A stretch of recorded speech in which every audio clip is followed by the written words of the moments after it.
खड़े हुए हाय हाय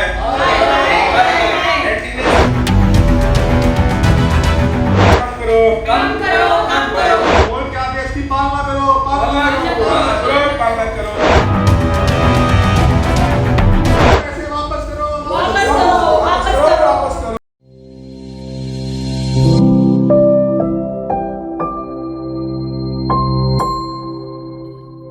राजनीति में आपने विवाद और आरोप प्रत्यारोप के दौर तो बहुत देखे और सुने होंगे, लेकिन जब अपनी ही चुनी हुई आरडब्ल्यूए के खिलाफ लोग सड़कों पर उतरने को मजबूर हो जाए, या फिर ये कहे कि जब लोग सड़कों पर उतर रहे हैं तो कहीं ना कहीं ये सोसाइटी की राजनीति अपने अलग ही चरम पर दिखाई पड़ती है। आखिरकार गुरुग्राम की कौन सी सोसाइटी में अपनी ही आरडब्ल्यूए के खिलाफ लोगों ने प्रोटेस्ट किया?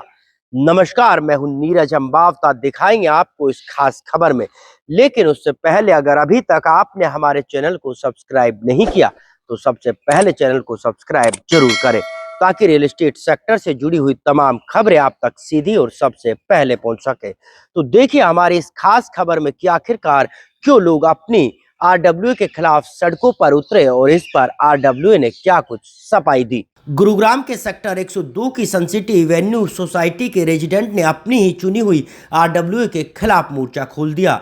न केवल मोर्चा खोला बल्कि अपनी ही आरडब्ल्यूए पर कई गंभीर आरोप लगाते हुए जोरदार प्रदर्शन भी किया। लोगों का आरोप है कि आरडब्ल्यूए अपनी मनमानी कर रही है, जिसकी वजह से मेंटेनेंस चार्ज को 2.9 से 4.9 तक बढ़ा दिया गया। यहां तक कि लोगों का आरोप है कि उनका बिजली का लोड भी आरडब्ल्यूए ने जबरदस्ती बढ़ा दिया। इसके अलावा अब लोगों को सोसाइटी में घुसने पर भी पाबंदी लगाई जा रही है और यही कारण है कि आरडब्ल्यूए ने आरएफआईडी टैग को लागू किया है। इन तमाम चीजों से लोगों को क्या परेशानी आ रही है और क्यों ये लोग अपनी ही आरडब्ल्यूए पर गंभीर आरोप लगा रहे हैं, सुनिए आप भी। बहुत सारी है सर। जब से नई आरडब्ल्यू यहाँ पे बनी थी तब से इन्होंने अपनी मनमानी शुरू कर दी है। ठीक है, बिना किसी एजीएम के ये लोग मेंटेनेंस के पैसे बढ़ा दिए। 290 थे, 4.5 कर दिए बिना किसी एजीएम के। किसी कोई पूछताछ नहीं, कुछ नहीं है। फिर ये नया है कि लेके आरएफआईडी, जिसमें आरएफआईडी हमारी सबकी मतलब ट्रैकिंग होगी, बाकायदा ट्रैकिंग ही होगी उसके अंदर में। सारा डाटा लिख होगा, हमारी गाड़ी कब बाहर जा रही है, कब नहीं जा रही है। और सबसे बड़ा अफोर्डेबल हाउसिंग है, जहाँ पे मेंटेनेंस के मतलब पार्किंग फ्री होती है, 2 व्हीलर की होती है। 4 व्हीलर की पार्किंग ये 250 रुपये ले रहे हैं आरएफआईडी के। चलो 250 की करिए, पर क्यों? जो चीज़ इलीगल ही है, इलीगल चीज़ों को धक्के से थोप रहे हैं बिना किसी एजीएम के। बाउंसर यहाँ बिठा दिए, एंट्री नहीं होने देते, दिल्ली पुलिस वाले आते। एक और मुद्दा था जो पेंडिंग था, जैसे अभी मैडम ने बिजली बिल का भी इनको मिल चुका है कि यार बिजली में आप जो पैसे बढ़ा रहे हो, मन चाहे पैसे ले रहे हैं। फालतू का लोड बना दिया, 3 किलोवाट से 6 किलोवाट कर दिया। हर घर के ऊपर में मतलब फालतू का एक्स्ट्रा लोड का पैसा लग रहा है, हर महीने लग रहा है, वो ले रहे हैं। और सबसे बड़ी बात, हमारे जो यहाँ के प्रधान है वो अपने आप को एक बहुत अच्छा पत्रकार या फिर लोकल प्रशासन के ऊपर अच्छी पकड़ है, उस चीज़ का नाजायज फायदा उठाते हैं। हर बार हर चीज़ में नाजायज फायदा उठा के उनको करना वही है जो उन्होंने सोच रखा है। गवर्नमेंट के जो किसी आदेश को नहीं मानना, अपनी पहुंच का फायदा उठाना, धमकियां देना, बिल्कुल धमकियां देना, और वो जहाँ तक पहुंच के वो पहुंचते भी है। यहाँ तो काफ़ी परेशानियां हैं। सबसे मेन जो ये लोग जो धमकी देते हैं बार बार कि डीआर ने हमें कस्टडियन बना रखा है, हम बिना किसी से पूछे कुछ भी कर सकते हैं, इस तरह की लहजे जो पीएन मिश्रा जो जनरल सेक्रेटरी है उसके द्वारा ये इस तरह की लहजा यूज़ किया गया है। तो सबसे बड़ी बात है कि हर एक रुपया जो भी कमाता है वो काफ़ी मेहनत से कमाता है। आप एक फरमान जारी कर देंगे और 2 रुपये 2.9 से 4.5 जो है कर देंगे, ये चीज़ सही नहीं है। इसके लिए इनको जनरल बॉडी मीटिंग बुलानी चाहिए, उसमें इनको अप्रूवल लेनी चाहिए कि और लोग सहमत है नहीं है, इसकी सबसे बड़ी चीज़ है। इसको ना करते हुए ये सबसे बड़ी चीज़ है कि अभी जो आरएफआईडी वाला इन्होंने मुद्दा उठाया, उसमें एक चीज़ इन्होंने क्या किया था कि आप आरएफआईडी तभी ले सकते हो जब 4.5 के रेट से आप मेंटेनेंस बिल पे करोगे, ठीक है, तभी आपको। फिर काफ़ी विरोध होने के बाद फिर उसने जब हमने अपील किया, ठीक है ना, डीआर के पास, सबके पास, तब इन्होंने उस चीज़ को हटा के फिर भाई आरएफआईडी मैंडेटरी आज भी अभी ग्रुप में डाला गया है। ऑर्डर डीआर के आने के बावजूद भी यह डाला गया है कि भाई विदाउट आरएफआईडी किसी को एंट्री नहीं मिलेगी। तो ये इस तरह के 2 रात को 2 दिन को वो क्या कहते हैं वो क्या कहते हैं बाउंसर जो बैठा के और लोगों को धमकी देते हैं। लगभग यहाँ 100 से ज़्यादा कंप्लेन हो रखी है यहाँ पे, ठीक है, लोग परेशान हो रखे हैं यहाँ पे। तो इस तरह की दादागिरी यहाँ पे मुझे लगता है कि काफ़ी बहुत ही ज़्यादा लोगों को परेशान कर रहा है, ठीक है ना। इसके कारण काफ़ी टेनेंट यहाँ से भाग गए हैं, कुछ रेसिडेंट यहाँ से यहाँ छोड़ के दूसरी जगह रेंट पे ले रहे हैं। तो इस तरह की माहौल मतलब ख़राब हो रखा है यहाँ पे। हम लोग उसके विरोध में हैं और ट्राई कर रहे हैं कि भाई चीज़ें सही हो, तो उसके लिए उनको जनरल बॉडी मीटिंग बुलानी चाहिए, ठीक है। इस तरह से गुंडागर्दी हम लोग नहीं सहन कर सकते। फ्राइडे को इन्होंने बता ही दिया है। एक मेंटेनेंस है हमारा जो तो 2.9 था, तो इन्होंने विदाउट एजीएम 4.5 कर दिया। और इनका कहना है कि हमने ऑलरेडी एजीएम कर दिए कुछ। हम तो उसके पार्ट नहीं थे। हम कम से कम 70-80% लोग हैं जिनको पता ही नहीं है कि भाई ये जो मेंटेनेंस बढ़ा हुआ है सब कुछ, मतलब एजीएम होती है, प्रॉपर होती है एजीएम। 60-70% लोगों की जो सहमति होती है, ऐसा कुछ नहीं हुआ। हमें बस जो एजीएम एक जो स्टार्टिंग में उनकी हुई थी, इन्होंने अपना इंट्रोडक्शन दिया था उस टाइम, कौन प्रेसिडेंट है, कौन जनरल सेक्रेटरी है, उस दिन मुझे पता चला कौन क्या है। तो उसके अगले दिन इन्होंने वो बिजली का बिल भेजा, उसके साथ वो भेज दिया कि भाई मेंटेनेंस 4.5 है, बट विदाउट एनी एजीएम। मतलब हमें तो ये भी नहीं, हम तो शॉक हो गए। तब से हम मतलब जूझ ही रहे हैं इन चीज़ों में कि 4.5 के हिसाब से या 2.9 से मेरा बैलेंस अगर देखोगे तो 12,000 है, बट 2.9 के हिसाब से देखोगे तो कुछ नहीं है। तो अभी भी हमारा वही कहना है कि भाई एजीएम बुलाओ। अगर एजीएम में सबकी सहमति से होता है 4.5 तो हम एग्री करने को तैयार है, बट एजीएम तो बुलाओ कम से कम यार। ये स्टेप जो आप उठा रहे हो, आप कुछ भी कर रहे हो सोसाइटी में, हमें नहीं है, बट जो चीज़ें मेन होती है जैसे मेंटेनेंस बढ़ा रहे हो या आरफेड, कम से कम एक बार पूरी सोसाइटी को लेके चलो साथ में, उनको एक साथ बिठाओ, उनको बोलो कि भाई हाँ हमारा 2.9 से नहीं हो रहा है तो हम 4.5 यूज़ कर रहे हैं। कम से कम बताओगे। सो ये थोड़ी है कि तुम अंदर कुछ फैसला लोगे 5-6 बंदे, बेशक हमने आपको चूज किया, इसका मतलब ये नहीं है ना कि आप कुछ भी बोल दो आगे, है ना। तो हमारा बस यही अपील है सर कि एजीएम बुलाओ। अगर आप 4.5 या जो भी हमारा फैसला होता है उस टाइम एजीएम में, हम उसको एक्सेप्ट करने के लिए तैयार हैं, लेकिन पहले एजीएम तो बुलाओ उस चीज़ के लिए। अभी क्या कहते हैं, पीछे जून जुलाई में क्या हुआ था कि गवर्नमेंट ने इलेक्ट्रिसिटी का स्लैब चेंज किया था। तो कुछ 6 किलोवाट पहले भी 6 किलोवाट बिल्स में आता था, लेकिन पहले पर यूनिट के अकॉर्डिंग रेट लगते थे। तो अब जो रेट लगता है वो वाट के अकॉर्डिंग होता है। तो 6 किलोवाट आपको पता ही है, फॉर इतना कोई यूटिलाइजेशन है नहीं। तो इन्होंने जो मतलब रिवाइज़ किया सारा बिल, फिर हमने गवर्नमेंट में अपील भी डाली कि लोड, तो गवर्नमेंट ने ऑर्डर भी निकाला कि आप लोड रेट कम कर दोगे, लेकिन उसके बाद भी हमारा लोड रेट वही चल रहा है, बिजली का बिल ज़्यादा जा रहा है। पीछे बहुत ज़्यादा बैक डेट के मतलब इन्होंने रिकन्सिलेशन करके बहुत बार-बार कभी 5,000 कट रहा है, कभी 3,000 कट रहा है बिल, काफ़ी ज़्यादा कट रहा था। तो हमने बोला भी है ऑर्डर पर, ये कहते हैं कि कोई ऑर्डर नहीं है, हमारा खर्चा ज़्यादा है, हमारे पास कलेक्शन कम होता है, तो उसका कोई ऑडिट भी नहीं हो रहा है।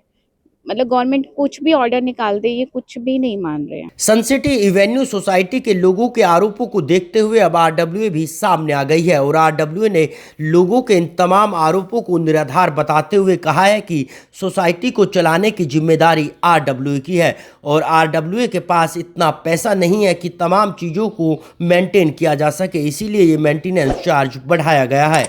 तो वहीं आरएफआईडी टैग को लेकर सोसाइटी के प्रेसिडेंट धनंजय झा की माने तो उनका यही कहना है कि सोसाइटी में पार्किंग की व्यवस्था नहीं है और लोगों की सुरक्षा और सेफ्टी को देखते हुए इस तरह के टैग लगाए गए हैं, क्योंकि सोसाइटी के बाहर अनजान लोग अपनी गाड़ियों को पार्क करके चले जाते हैं, जिसकी वजह से पुलिस के साथ साथ आरडब्ल्यूए को भी काफ़ी परेशानी होती है।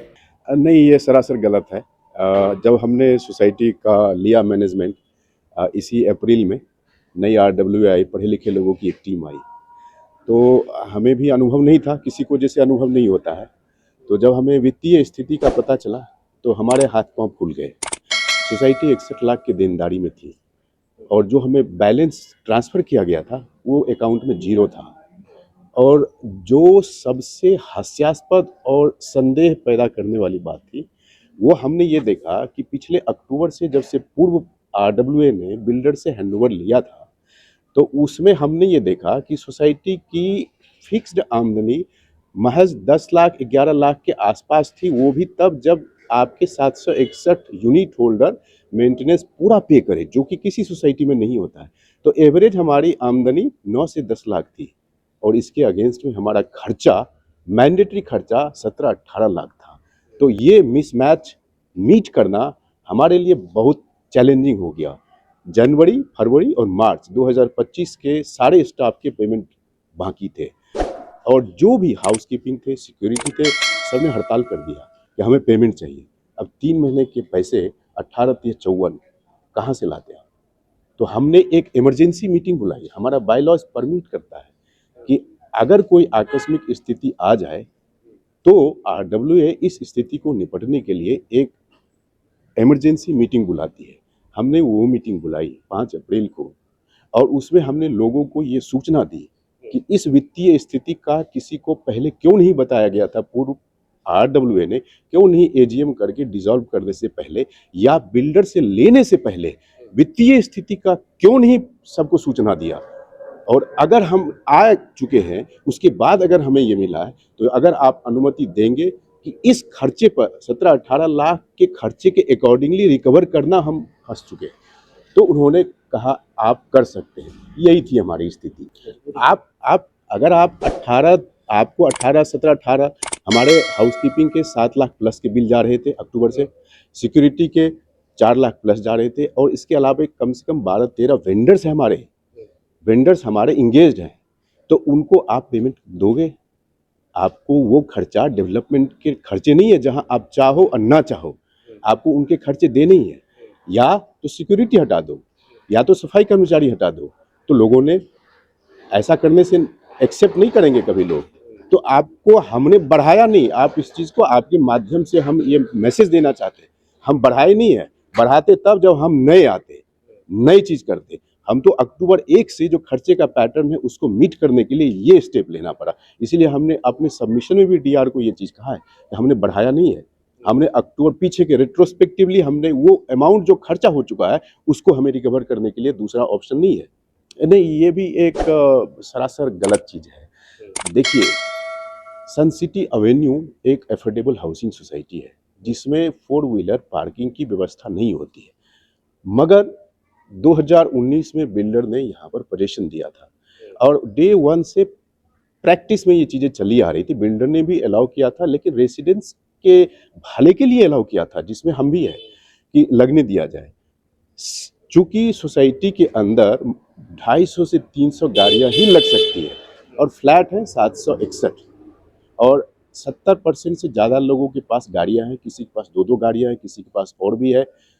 तो स्टिकर का प्रावधान शुरू से रखा गया। स्टिकर RFID भी स्टिकर है, इसको ध्यान में रखा जाए। तो स्टिकर शुरू से रखा गया है। जो इस बात को उठा रहे हैं उन्होंने स्वयं पर्ची काटी है, पैसे स्टिकर के पर्ची स्वयं काटे हैं। उन्होंने 3 साल स्वयं इस चीज़ को प्रैक्टिस किया है, तो उनको कोई राइट नहीं है कि वो इन चीज़ों को उठाए या किसी और तरीके से ले जाए। ये एक बात हो गई। दूसरा कि जो स्टिकर पहले था आप उसको आसानी से कहीं से भी कॉपी करके लोग कॉपी करते थे। किस गाड़ी पे लगा है, किस ओनर का है, identification it was too difficult. आज की डेट में गुड़गांव बदल चुका है। धनकोट पुलिस चौकी से हमें हर सप्ताह एक रिमाइंडर आता है कि आप विजिटर का, आप सोसाइटी के टेनेंट का, गाड़ियों का, कितने अनअटेंडेड गाड़ियां खड़ी है। यहाँ 50 गाड़ियां अनअटेंडेड खड़ी है, किसकी गाड़ी कितनी है कुछ पता नहीं चलता। लेकिन RFID एक ऐसा सिस्टम है कि आप डिजिटली किसी को रिकॉर्ड में रख सकते हो और पुलिस प्रशासन स्टिकर का इनहांस्ड स्टिकर है। और ये पुलिस और प्रशासन के पर्पज से भी हमें आज पुलिस आती है, ये एंट्री है, ये एग्जिट है, तो only for the betterment of the society, safety security of the vehicle. बहरहाल ये पूरा मामला रजिस्ट्रार ऑफिस तक भी जा पहुंचा और रजिस्ट्रार ऑफिस ने भी एक लिखित में ऑर्डर जारी किया है। अब देखना ये होगा कि इस पूरे मामले पर RWA किस तरह से AGM की बैठक बुलाती है और आगे क्या कुछ फैसला इस पर होता है। एक सोसाइटी की 4 दीवारी के बीच की राजनीति में अब सरकारी महकमे भी उतर गए हैं। तो यहाँ देखना बड़ा दिलचस्प ये भी हो जाता है कि इन आरोप प्रत्यारोप के बीच किसकी जीत होगी और किसकी हार होगी। बहरहाल आपको हमारी ये खबर कैसी लगी कमेंट करके जरूर बताएं। साथ ही चैनल को शेयर और सब्सक्राइब करना ना भूले ताकि रियल एस्टेट सेक्टर से जुड़ी हुई तमाम खबरें सीधी और सबसे पहले आप तक पहुंच सके।